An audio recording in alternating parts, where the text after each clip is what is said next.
Chapter 7 Om is where the heart is. Tabitha felt her friend before he entered the venue.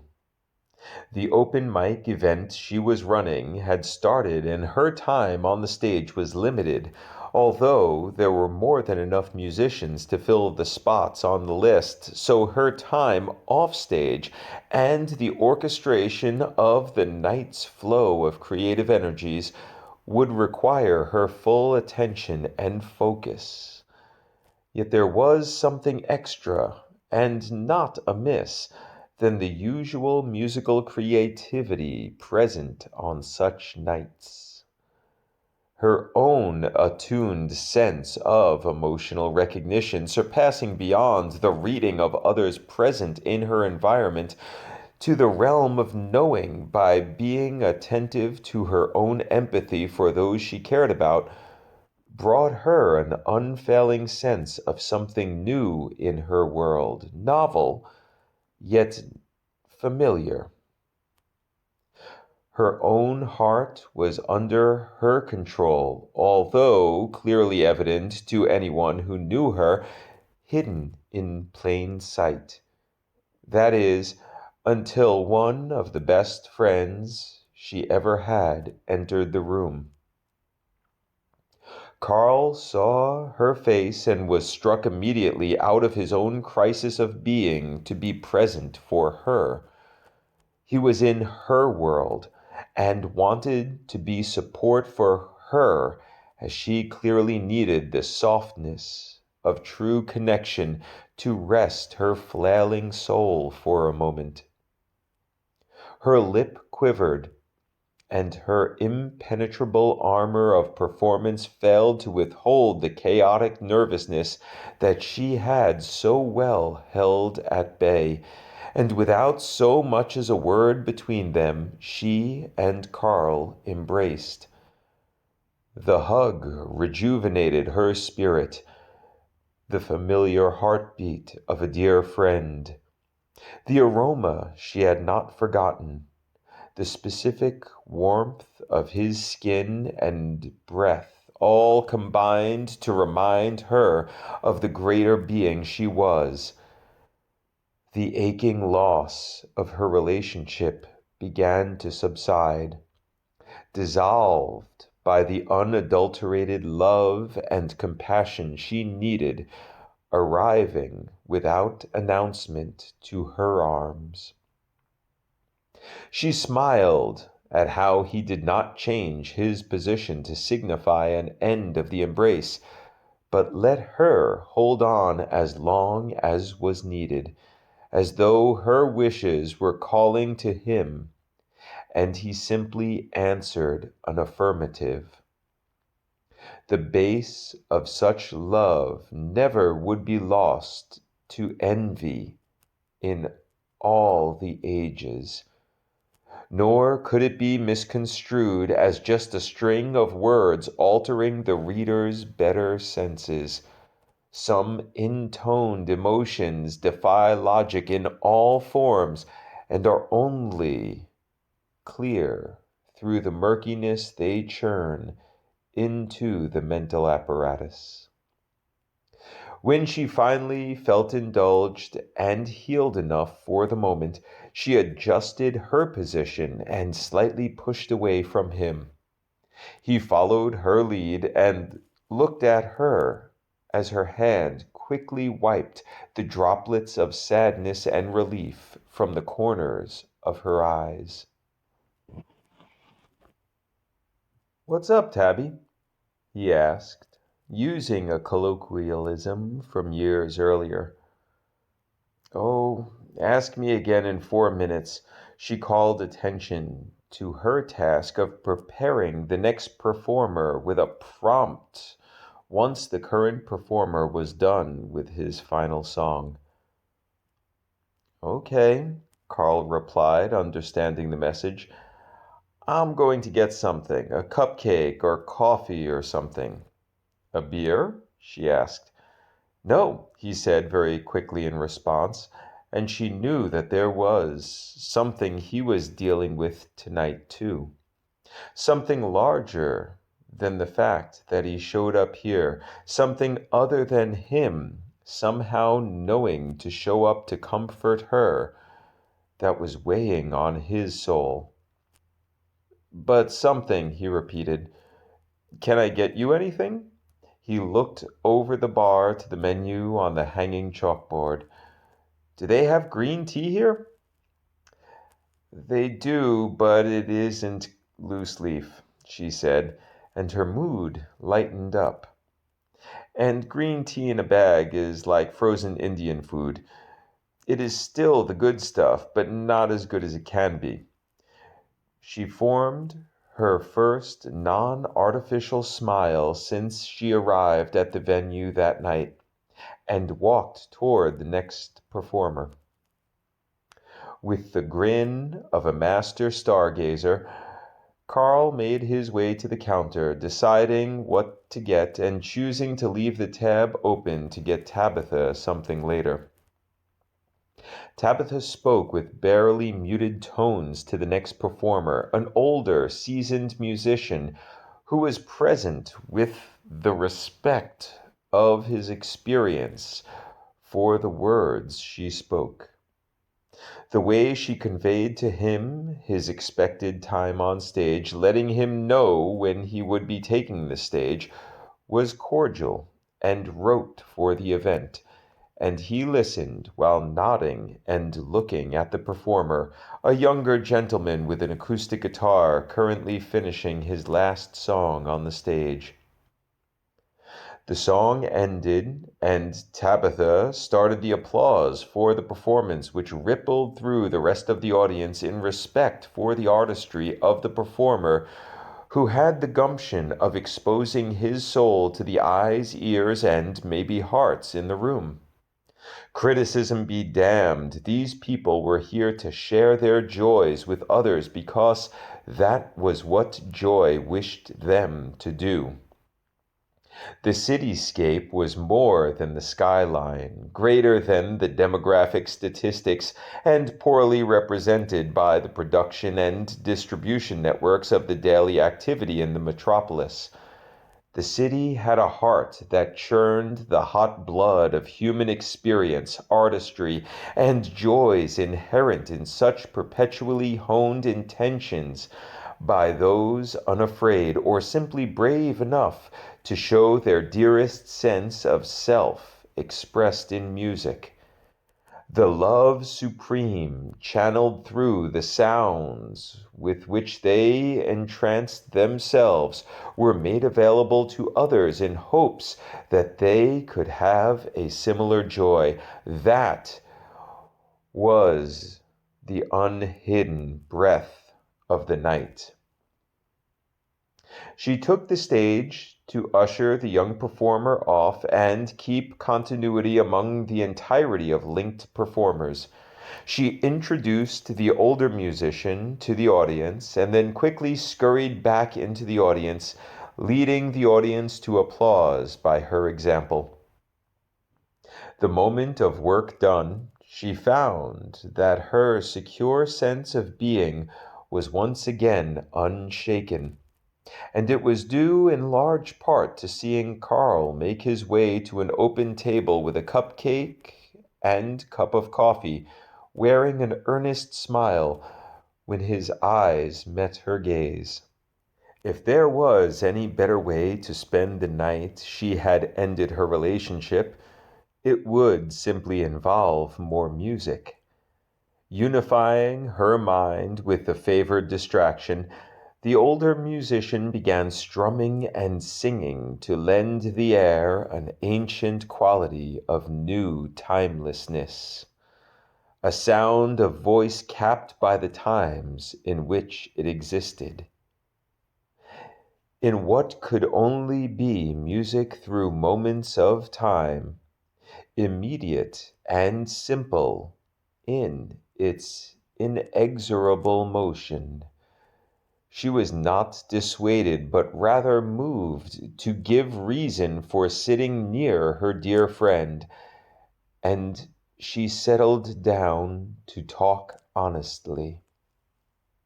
About tonight, she said once sitting next to him. I left him. Carl did not show any surprise, feigned or otherwise, to the news. The fact that it seemed to be not unusual reassured her that her choice was right. Luke was more than what I could deal with in some ways, and much less in the ways I needed, she said. And Carl raised his eyebrow while unwrapping his cupcake with all of the insinuated innuendo that he could muster, and she laughed at the ridiculous nature of his nonverbal communication.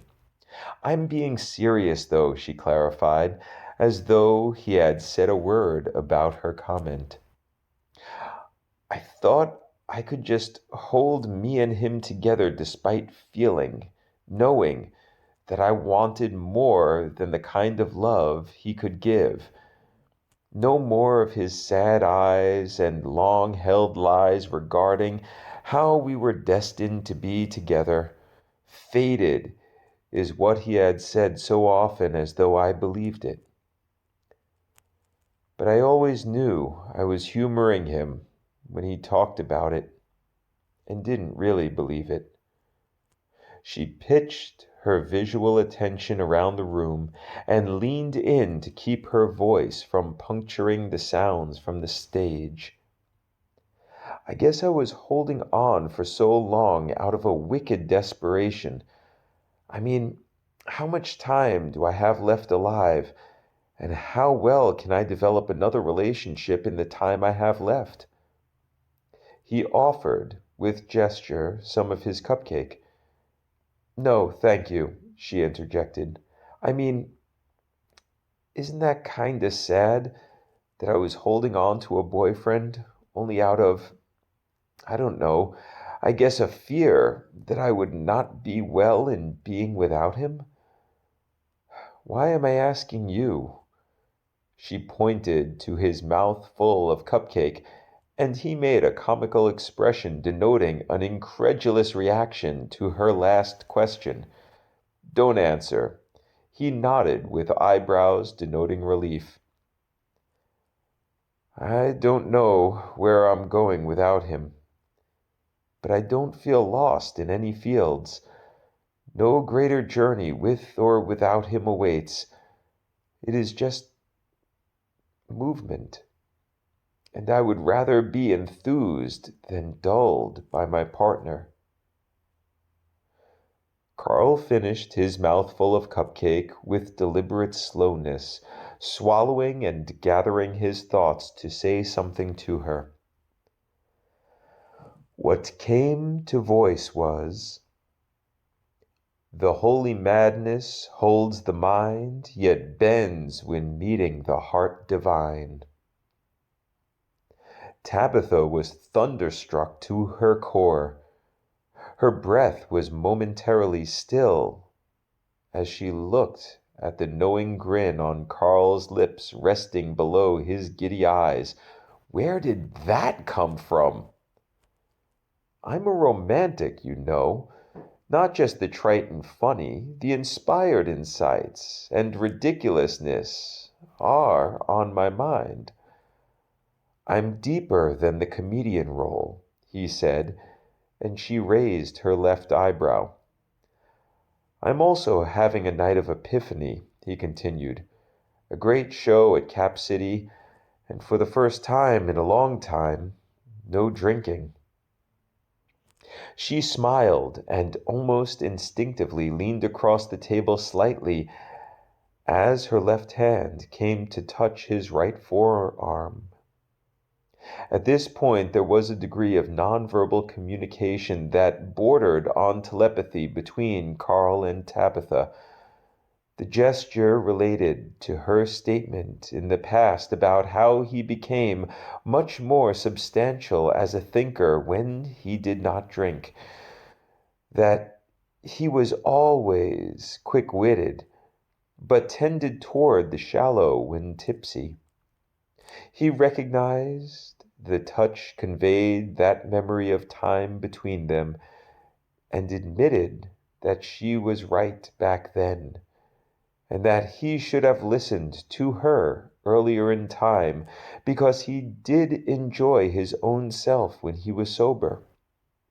It was his apprehension that others may not enjoy him as much when he was sober, and somehow, while the touch lingered, this became clear to her.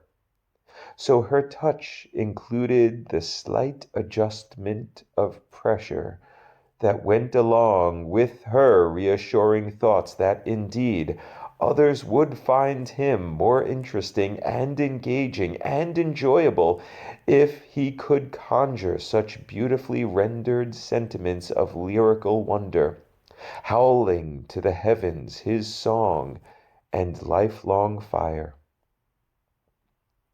The touch lasted seconds, but what was conveyed was instantaneous. Each wondered for a moment if the other actually conveyed what they felt that other had conveyed. But it was quickly dismissed, as each simply accepted the feeling that the other had conveyed. There is little logic to it, but such is the nature of unspoken intimacy. Her hand removed from his arm, the connection remained, yet not in the same intensity, and so he continued the verbal conversation. It is not all that sad. The reasons why you held on so long to a relationship that, quite frankly, I was hoping wouldn't be the big one for you. She felt a pang of remorse in reaction to his comment and prodded him to elaborate. What do you mean you were hoping it wouldn't be the big one for me? Now don't get all defensive, he said, and her remorse vanished like a wisp of smoke in the wind. I just thought that he wasn't right for you, as you are, or at least as you are to me. Only the reader knows you as you really are, right? I appreciate that. It reassures me because I feel like what I've done is something that I've thought about for a long while. Her gaze drifted off as the veteran musician finished his first song. Carl noticed that Tabitha was distracted, and so he started the applause for the performer's first song. Tabitha applauded along with the rest of the room, and then heard the first nervous strumming from the veteran. That awkward musical twiddling done in between the songs at open mics as musicians check the tuning of their instruments and try to fill the little time as they mentally prepare for the next song. Tabitha noticed this from a seasoned, older musician and pondered how the thrill, the nervousness, never does really fade. In the unpolished realm of open mic preferences, even the well experienced, the very skilled, and super talented are brought to the same strange dichotomy of being masters of their own unique sound, coupled with being fumbling buffoons with nowhere to hide on stage. It is as though the music they perform, the sounds and silence over time passing, act as the buffer, the fourth wall that shields them from the staunch reality of being before the eyes of the audience. Once the music stops, in the best of circumstances at the end of the song, the reality is evident, and the same uncertainty of self that is present in the novice comes back to all performers. Sometimes a musician can formulate a segue from song to song, and sometimes they can improvise their way through such a transition. But an attentive eye will notice that even with such performative devices, new words are from the common understanding yet is but a facade behind which the artist, naked and nervous, resides, trying to access the program of muscle memory and soul to start their next song. And Tabitha saw it and smiled. She smiled because she knew the truth of that moment and would always welcome it as part of her reality, that in performing we have moments of true expression of self, and we will always have ourselves as we truly are made clear to others in that moment, be there a reader or not. She wondered quickly why she used the term we in her thoughts, and then heard the next song start, and was given to continue talking with her dear friend. And now that I've done it, she continued, I tend to second guess myself. She gestured to keep him from speaking his protest to her second guessing herself. It's not that I listen to those doubts, especially when I have friends who can voice their opposition to them. She shifted a little in her seat. I just know what I am bound for in the course of my life, and where that leads me is not so much a concern. I could not be happy living in suburbia, secure and safe, yet feeling dull. I would sooner venture to uncertainty to pursue my works and loves and actualize my own will. It is always more fun to be scared than tied down, Carl said, citing a lyric from a song they each knew. Exactly, she said, tapping the table. And what good is any aspect of life if we are not enjoying it? What good are we, and what good is any of it, any of life, if we are not having fun? You're preaching to the choir, sister, Carl said, but I don't mind being the sounding board. She exhaled and smiled, leaning back and calming herself.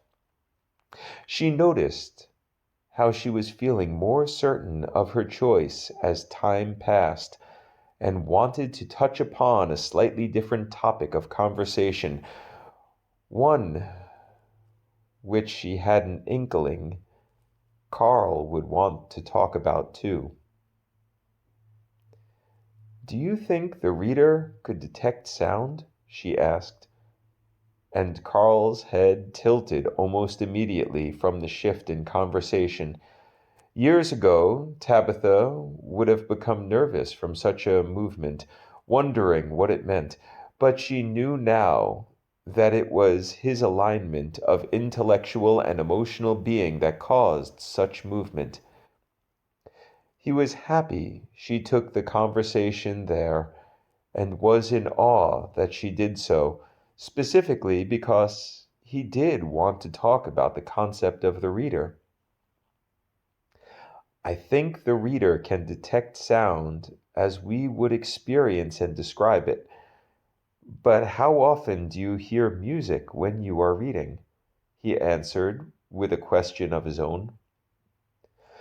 The volley was not lost on her, and she responded with a backhand. We can imagine the reader is just a metaphor for an observer, in which case the sounds we detect could be just another attribute of the book we are creating, which the reader experiences.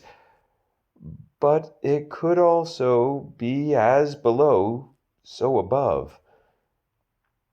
If you think the reader is above, and that's where I'm coming from.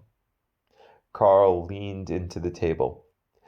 Let's say the reader can't detect sound, or even Chris's song right now is not experienced by the reader in any way other than knowing that he is playing it on the stage right now. Tabitha was nodding with admiration that Carl recalled the name of the performer so readily.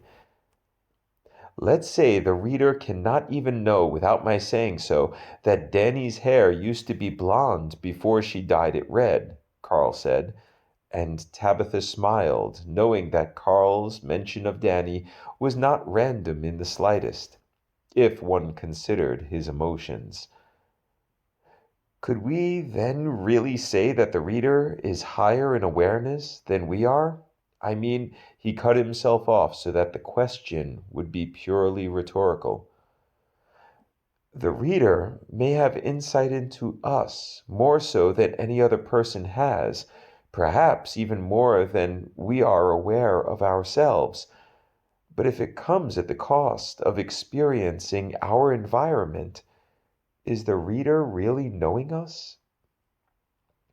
He leaned back to denote that the second question was not rhetorical.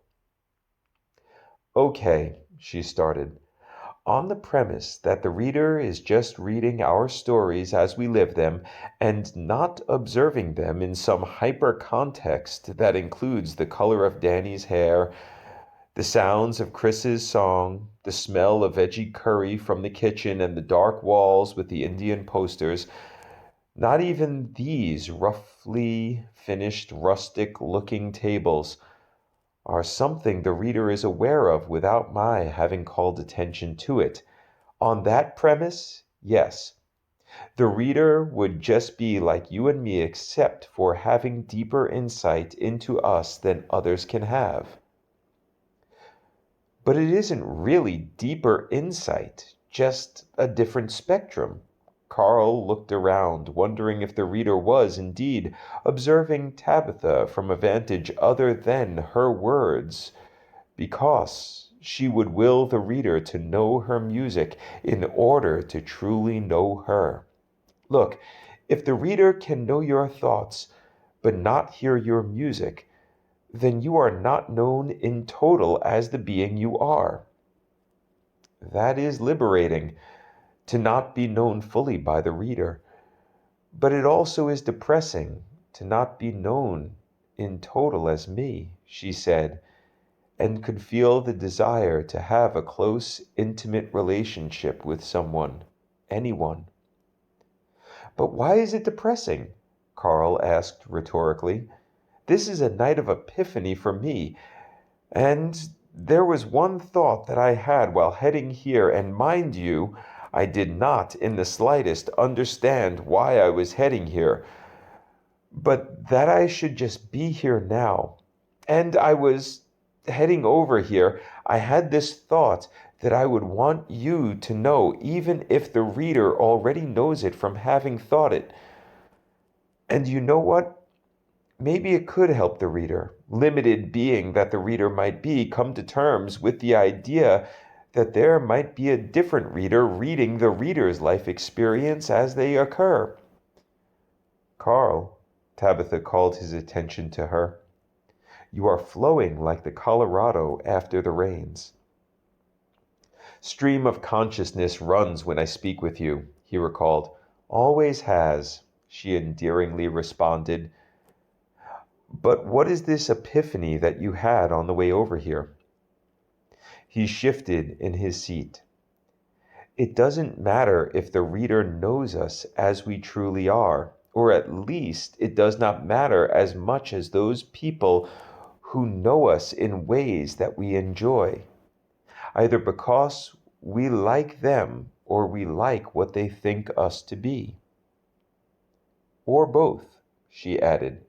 Or both, he agreed. And the second song from Chris on stage came to a close. Tabitha led the applause, and the room followed by showing their appreciation. Chris responded well to the appreciation, or perhaps was just ready to get off the stage. He quickly introduced his final song by reciting the title and then began playing. Tabitha turned back to Carl. So what are your plans now? He asked, and immediately clarified. Where are you staying tonight? She looked at the table and inhaled purposely through her nose, shifting her eyes up to him with a hopeful smirk. I was hoping an old friend would let me crash with him, she said, batting her eyes in a way both understood to be playful and innocuous. At least for a night or two, she concluded. Crash at my place or crash with me? He emphasized the word with, and she understood that he was hearkening back to the times in the past when they shared his bed as friends. Because my new place is not nearly as bohemian, there is an entire room for you if you needed it long term. Then I'll crash at your place just a couple of days, which is how long it will take me to find a studio apartment to rent. She started to think seriously about her tasks ahead, and her brow slightly furrowed. You could rent out my second room, an under-the-table lease, because aren't you still on the lease at your... Carl caught himself and added a word to his familiar phrasing. Old apartment? Yes, but it was Luke's income and history that was approved. He could hold it on his own and knows it. So as long as he isn't a prick about it, he should be okay with me going, she said. If he is pissed or hurt... Come on, Tabby.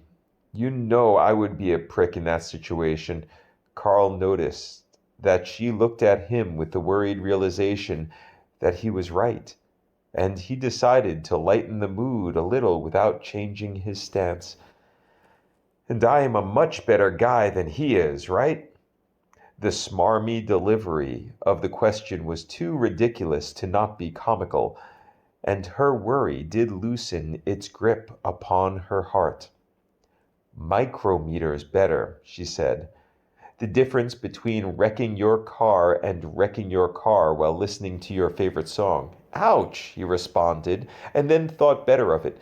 Did you just liken me to your favorite song? My favorite song in a car wreck, she conceded with a mocking smile, and then sighed. What have I done? She asked the mists of time. The mists, being preoccupied with the next few centuries, let the question hang for a moment, but luckily Carl was there to pick up their slack. You have done what you needed to do, and now it's time to face it with all the certainty of an elephant pooping. She looked at him as though he just said something about elephants pooping. What? It was more a reprimand than a question, and her expression fit her tone of voice as though the two were the product of precise engineering. Those beasts got some heavy-duty poops, so when they commit to actually pooping, they gotta be in it all the way. As he said this, he noticed her facial expression was less humorous and more revulsion. That was less than eloquent, I know, but the idea is there. Tabitha took out her phone, and Carl noticed that it was not turned on. Hey, did you leave your phone off from dinner too? He asked before she could turn it on. She nodded. Please, leave it off. She looked at him curiously. Look, I have an idea that I can communicate lovely enough for you to get it, but I got you through the first telling of your current ordeal. He stood up and took out his phone. I'm going to find Jason because I know that he could tell you it with sentiment that would convey its beauty to you. He started turning on his phone and leaned over the table, bending at the waist. If you turn your phone on, you're just going to get messages from Luke that will lead you to question your decision. And as your friend, I know that you decided right for you. But I need another of our friends to help show you that, because I am fallible after all. He smiled, and she mirrored his smile. I am going to get him and bring him here before your open mic is done. My tab is open for you, and I will tell them that I will be back." He started walking away, and then turned and walked back to the table. "If Luke shows up here, don't leave. Please." She nodded and put her phone back into her purse. "And whatever happens, you can stay at my place as long as you need to." With that, he turned to the counter and let the house know his tab was open for Tabitha's use, and he would be back before the night was done. Tabitha turned her attention to Chris on stage as he finished strumming the final chords of his third song. Tabitha began applauding, realizing that she had not prepped the next performer. She stood up to usher Chris from the stage and introduce the next performer to keep the night running smoothly. She glanced to the counter. Carl was already out the door.